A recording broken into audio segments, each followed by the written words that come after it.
제가 최상의 컨디션에서 말씀을 전해야 되는데 감기에 걸려서 죄송합니다. 지난주 화요일 신방을 마친 다음에 오한이 들려서 가정에 있는 상비약으로 타이레놀을 먹으면 좀 낫겠다 싶어서 잤는데 심해져서 해와 가정의원에 가서 약을 처방을 받았습니다. 그래서 이제 약을 먹으면 좀 바로 제가 낫게 되리라 생각했는데 이틀이 되도록 낫지 않아서 약이 잘못 처방됐는가 해서 다시 갔어요. 그랬더니 감기는 약으로 먹는 게 약으로 치료되는 것이 아니라 그래서 약은 좀 증상을 완화시키는 것이라고 좀 더 기다려 보라고 해서 계속 약을 먹었는데 조금 나았다는 게 이 정도입니다. 어쨌든 죄송합니다. 많이 기도해 주셔서 감사를 드립니다. 하와이 주 의회 청사 안에는 조그만 동상 하나가 있습니다. 여러분, 하와이 주의회 동상, 그 의회 안에 동상이 있는데 여러분 그 동상을 보고 어떤 인물이라고 생각하십니까? 사람들은 이 동상을 보고 하와이를 통일했거나 아니면 이 하와이 섬을 발견했거나 아니면 하와이를 발전시킨 유명한 정치인의 동상이라고 생각합니다. 그러나 그 동상은 놀랍게도 여러분이 잘 알고 있다시피 다미안 신부의 동상입니다.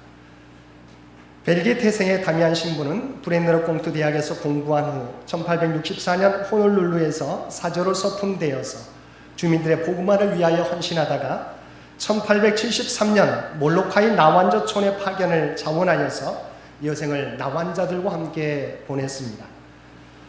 다미안 신부님이 나완자 수용소 몰로카이 섬에 갔을 때 그것은 그야말로 생지옥이나 다름이 없었습니다. 소망이 없는 사람들이 서로 싸우고 온통 절망에 빠져 자살하는 환자도 많았습니다. 그러나 그는 소망이 없이 살아가는 그들에게 주님의 사랑을 전했습니다. 주님께서 우리를 구원하기 위해서 십자가에서 자신의 목숨을 내어주셨습니다. 우리가 그 그리스도를 믿으면 우리가 죄와 사망 권세에서 구원을 얻게 됩니다. 소망이 없이 살아가는 그들에게 주님을 증거했습니다. 그러나 그의 헌신적 노력에도 불구하고 코웃음 치는 사람들이 있었습니다. 하나님 우리를 사랑하신다고? 정말 우리를 사랑하신다면 살이 문드러지는데도 어떻게 하나님이 이것을 그냥 지켜보고만 있단 말입니까? 라고 빈정댈 뿐이었습니다. 그때부터 다미안 신부는 놀라운 기도를 시작하기 시작합니다. 그 기도는 하나님, 저에게도 저들과 같이 나병을 주시어 저들의 고통에 동참하게 하여 주옵소서.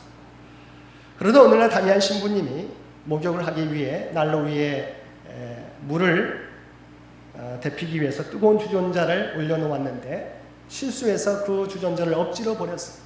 그 물이, 뜨거운 물이 자기의 발등에 떨어지게 되었습니다.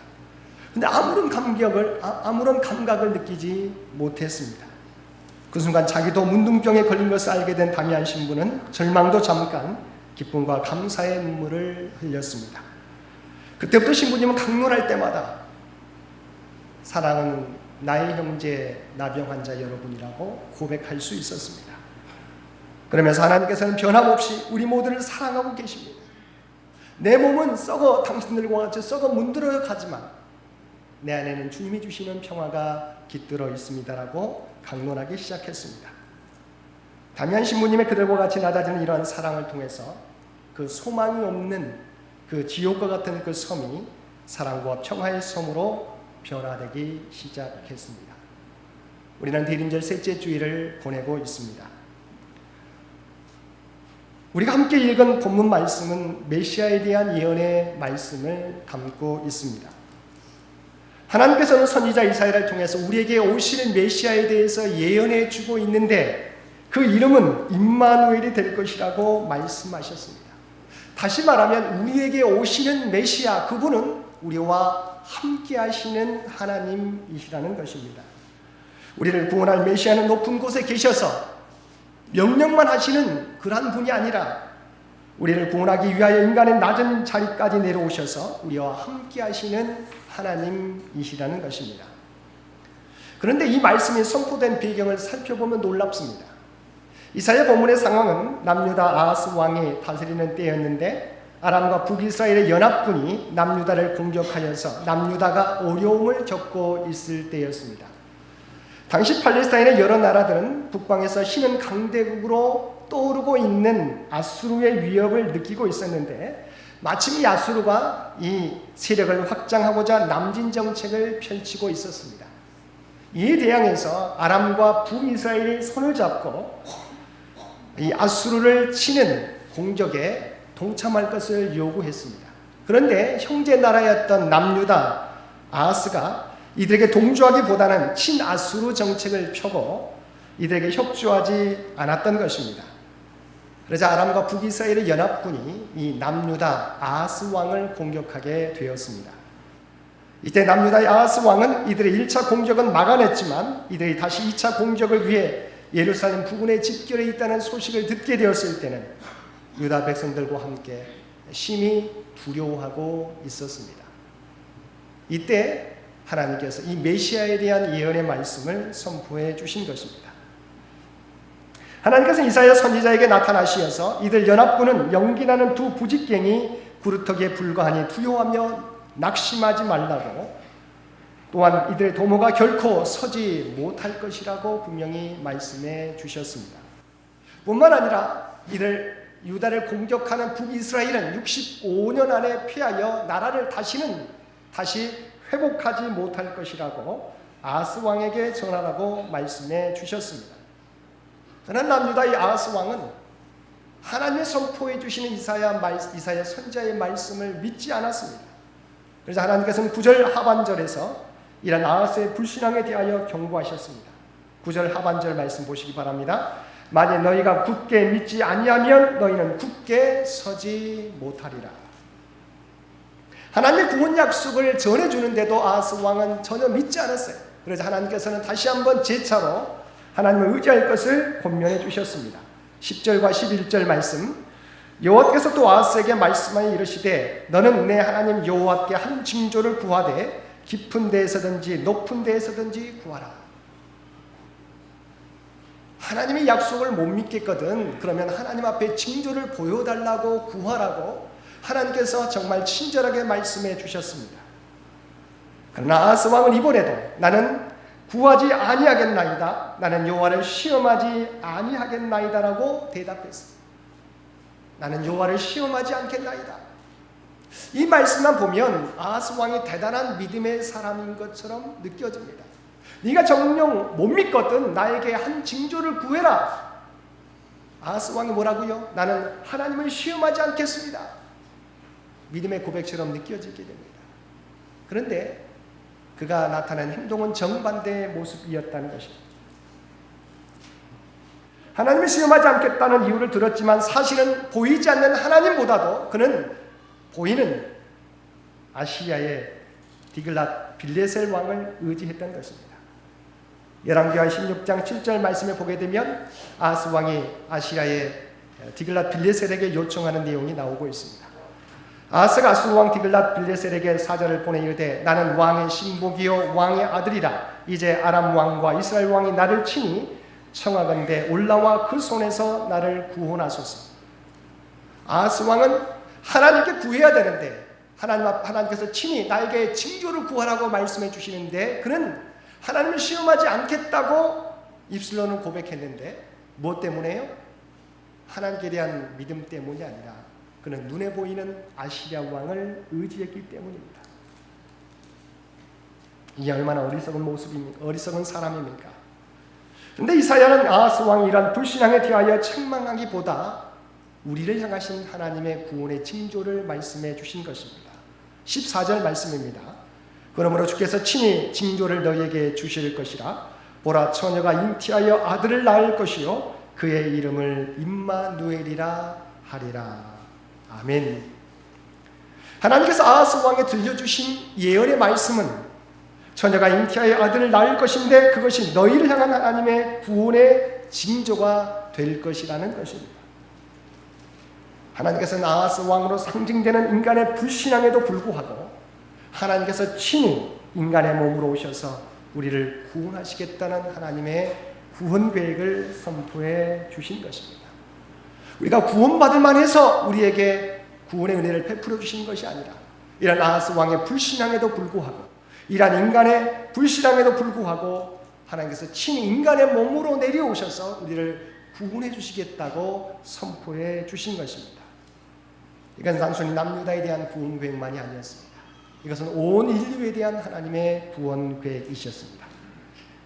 이것이 2700년 전 우리에게 오실 메시아에 대한 이사야 선지자의 예언의 말씀이었습니다. 이처럼 우리에게 오실 메시아는 인간의 죄악과 불신앙에도 불구하고 하나님께서 우리에게 나타나시는 절대적인 하나님의 사랑과 은혜에 근거하고 있습니다.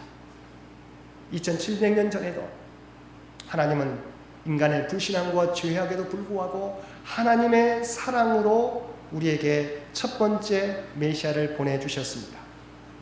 로마서 5장 8절입니다. 우리가 아직 죄인 되었을 때 그리스도께서 우리를 위하여 죽으심으로 하나님께서 우리에 대한 자기의 사랑을 확증하셨느니라. 하나님 우리를 얼마나 사랑하시는지, 우리가 아직 죄인 되었을 때 그리스도께서 우리를 위하여 죽으심으로 하나님 우리를 얼마나 사랑하시는지 우리에게 나타내 보여주셨다는 것입니다. 인간의 불신앙에도 불구하고 우리를 구원하실 계획을 포기하지 않으시고 독생자 예수 그리스도를 우리에게 희생제물로 내어주시겠다는 것이 하나님의 계획입니다. 그러므로 우리에게 오신다는 이 메시아의 소식은 인류의 가장 큰 기쁨의 소식입니다. 다시 오실 메시아의 소식도 동일한 기쁨의 소식인 것입니다. 이런 하나님의 사랑은 이곳에서만이 아니라 태초부터 지금까지 성경 곳곳에 나타나고 있습니다.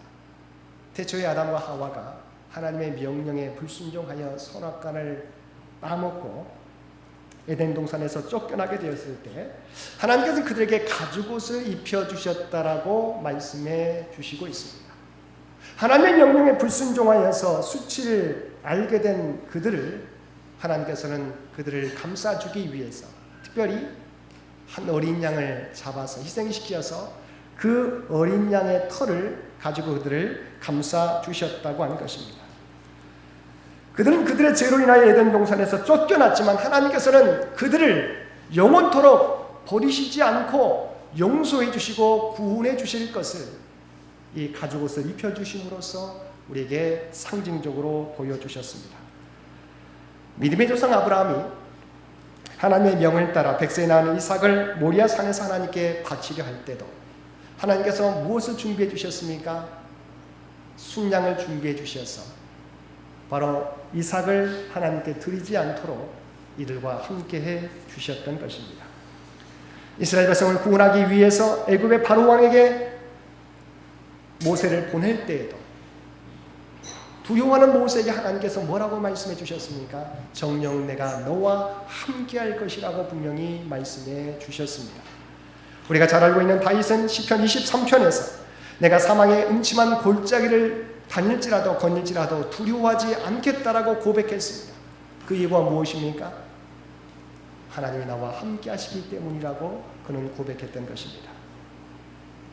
우리가 함께 읽은 이사야서 다른 곳에서도 계속해서 말씀합니다. 41장과 43장에서 하나님께서 장차 바사의 고레스 왕을 사용하여 바벨론을 정복케 하실 것이라는 말씀을 들려주실 때도 두려워하는 이스라엘 백성들을 향하여 뭐라고 말씀하셨습니까? 우리가 너무도 잘 알고 있는 말씀. 41편 10절 두려워하지 말라 내가 너와 함께함이라 놀라지 말라 나는 너의 하나님이 됨이라. 43장 2절 내가 물 가운데 지날 때 내가 너와 함께할 것이라 강을 건널 때 물이 너를 침몰하지 못할 것이며 내가 불 가운데로 지날 때 타지도 아니할 것이요 불꽃이 너를 사르지도 못하리니라고 분명하게 우리에게 말씀해 주셨습니다. 바로 이것이 태초부터 우리에게 변함없이 들려주시고 있는 하나님의 사랑의 메시지입니다. 이 메시지의 절정이 오늘 아하스 왕에게 선포되고 있는 것입니다. 보라 처녀가 잉태하여 아들을 낳을 것이요 그 이름을 임마누엘이라 하리라. 우리와 함께 하신 하나님은 우리를 구원하시기 위해서 신의 자리에서도 인간의 자리까지 낮아지실 수 있는 그러한 하나님이시라고 우리에게 말씀해 주고 있는 것입니다. 이 예언이 바로 2000년 전에 우리에게 오신 예수 그리스도를 통해서 성취되었습니다. 많은 사람이 기뻐하고 즐거워하는 성탄절은 하나님 우리를 얼마나 사랑하시는지 직접 우리에게 나타내 보여주신 구체적 사랑의 사건인 것입니다. 하나님께서 이 임마누엘로 우리와 함께 하심으로 우리가 구원을 누리고 있는 것입니다. 그러나 우리와 함께 하시는 임마누엘의 이 은혜는 단 이례적 사건으로 그치지 않는다는 것입니다. 우리가 그리스도의 제자로 살아가는 날 동안 언제나 우리와 함께 주시겠다고 약속하고 계시기 때문입니다. 마태복음 18장 20절 말씀입니다. 두세 사람이 내 이름으로 모인 곳에는 나도 그들 중에 있느니라. 자, 이 땅에서 우리가 예수 그리스도를 나의 구주로 고백하며 오늘도 우리가 우리의 믿음을 고백하며 하나님 앞에 예배드리며 찬양하며 하나님의 말씀을 듣는 이곳에 하나님께서 우리와 함께 하신다라고 분명히 확신에 약속해 주시고 있는 것입니다. 하나님 우리와 함께 적은 무리가 모였을지라도 두세 사람의 이름으로 우리가 모여 하나님 앞에 예배드릴지라도 그곳에 우리 구역에서 예배드린 그곳에도 하나님께서 함께해 주시는 것입니다. 또한 우리가 믿지 않는 자들을 위하여 중보하며 기도하며 세상 가운데 주님의 사랑과 복음을 전하는 그 현장 가운데서도 우리와 함께 하신다고 말씀해 주시는 것입니다. 그러기에 우리는 주의 일을 하며 어떠한 역경과 어려움을 만나더라도 두려워할 필요가 없습니다. 낙심할 필요가 없습니다. 하나님께서 우리와 늘 함께 하시기 때문입니다. 우리가 더더욱 놀라운 것은 이 함께 하시는 은혜가 언제까지 계속된다고 말씀해 주고 있습니까? 세상 끝날까지 우리와 함께 하시겠다고 약속해 주시고 있습니다. 마태복음 28장 20절 볼지어다 내가 세상 끝날까지 너희와 항상 함께 있으리라. 그리고 고린도전서 13장 12절 말씀입니다. 우리가 지금은 거울로 보는 것 같이 희미하나 그때는 우리가 얼굴과 얼굴을 맞대고 보게 되리라 말씀해 주고 있습니다. 사랑하는 성도 여러분, 하나님은 세상 끝날까지 우리와 언제나 함께해 주십니다. 그리고 지금은 희미하게 보지만 우리가 다시 오실 주님을 만나보게 될 때에는 얼굴과 얼굴을 맞대고 보게 될 것이라고 분명히 말씀해 주고 있습니다. 사람들은 주님이 다시 오게 되면 심판의 날이라고 두려워하게 되지만 지구의 종말이라고 이야기를 하게 되지만 그러나 하나님의 약속은 2000년에 오신 것과 같이 죄와 사망, 죄와 불순종으로 죽어가는 우리들에게 내가 너희를 이렇게 사랑한다라고 사랑의 모습으로 우리에게 오셨어요. 다시 오시겠다 약속하신 주님의 약속도 마찬가지입니다. 하나님은 여전히 우리를 구원의 완성을 보여주시기 위해서 다시 오시겠다고 우리에게 약속해 주시고 있는 것입니다. 이것이 다시 오실 주님을 기다리는 우리에 대한 하나님의 약속의 말씀입니다. 사랑하는 성도 여러분, 이 신앙을 가지고 살아가는 저와 여러분의 상황은 어떻습니까? 건강이 좋지 않으십니까? 어려운 경제 현실로 사업이나 직장의 어려움을 겪고 있습니까? 가정의 어려움을 겪고 있습니까? 또한 자녀의 앞길을 위해 기도하지만 마음대로 풀리지 않고 있습니까? 지금 이 순간 우리와 함께 하시겠다고 약속해 주시는 주님의 약속의 말씀을 바라보시기를 바랍니다. 그분은 이 순간에도 우리를 버리시지 않고 외면하시지 않고 우리와 언제나 함께 하시는 분이십니다. 독생자들까지 내어주시는 사랑으로 지금도 우리와 함께 하시는 것입니다. 이것이 2000년 전에 소망이 없었던 남유다의 아하스 왕에게 또한 우리에게 전해주었던 약속의 말씀이지만 여전히 다시 오실 주님에 대한 하나님의 약속입니다. 오늘 또 언제나 우리와 함께 하시는 임마누엘의 신앙으로 다시 오실 주님을 믿음으로 기다리며 우리에게 맡겨주신 그리스도인의 사명을 우리에게 주어진 삶의 자리 가운데 성실하게 충성되게 감당하며 살아가시는 우리 모든 성도님들 되실 수 있게 되기를 주님의 이름으로 간절히 축원드립니다. 함께 기도드리겠습니다. 사랑과 은혜가 충만하신 아버지 하나님, 우리에게 귀한 말씀을 통하여서 인간의 죄와 불순종에도 불구하고 내가 너희를 이처럼 사랑한다고 약속해 주신 아버지 하나님, 그 크신 사랑을 오늘도 우리 모두가 잊고 있습니다. 그러나 우리는 이 사랑을 늘 잊어버리며 살아갈 때가 많이 있습니다. 하나님의 놀라운 사랑을 기억하며 감사하기보다는 오늘 앞에 우리 놓여있는 문제 때문에 낙심하고 절망하며 하나님을 원망할 때가 너무도 많았습니다. 아버지 하나님, 임마누엘로 우리와 함께 하시겠다고 하는 그 약속을 늘 기억하게 도와주시옵시고, 다시 오시겠다 약속해 준 주님, 그때는 얼굴과 얼굴을 맞대고 보리라고 하는 그 약속의 말씀을 붙잡게 하여 주시옵소서. 그리하여 어떤 상황 속에서도 나와 함께 하시는 하나님으로 말미암아 기뻐하며 감사하며 믿음의 자리를 지키며 우리에게 맡겨진 사명 감당하는 우리 모두가 되게 하여 주옵소서. 이 모든 말씀 우리를 구원하여 주신 예수님의 이름으로 간절히 기도드리옵나이다. 아멘.